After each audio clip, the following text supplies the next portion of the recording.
23-year-old student leader Angelica Angel says she started receiving threats the day after she voted in Venezuela's presidential election. She claims security forces followed her and intimidating messages were left on her phone. Incumbent President Nicolas Maduro claims he won the election despite evidence presented by the opposition to the contrary, sparking protests and a government crackdown. The governor of Merida State ordered the creation of a Justice and Peace Commission to investigate those protesting or not willing to accept the results of the elections. That night I received calls with screams in the background. Then someone told me I was first on the list and they were going to investigate me for terrorism, so I fled. Angelica says she was targeted for participating in the opposition effort to collect the voting tallies that she says prove opposition candidate Edmundo González won the election.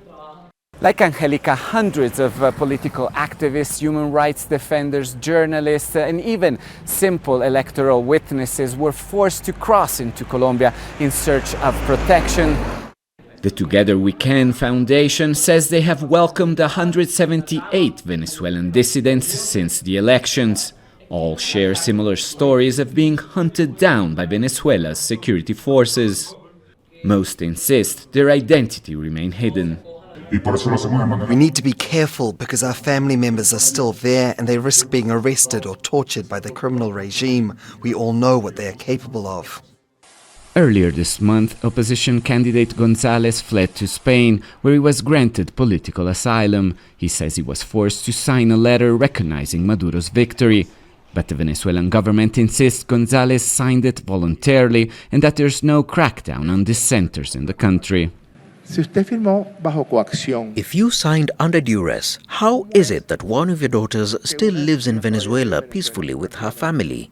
We all have a place in Venezuela, but there is no place for violence or fascism here. But back in Bogota, Angelica says she will not give up.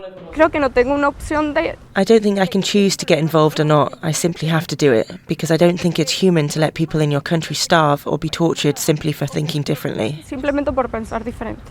Maduro's crackdown on protesters has left at least 24 dead and over 2,000 detained, with more foreign governments refusing to accept Maduro as the election winner unless the government releases detailed voting data to prove it. Alessandro Rampietti, Al Jazeera, Bogota. Make sure to subscribe to our channel to get the latest news from Al Jazeera.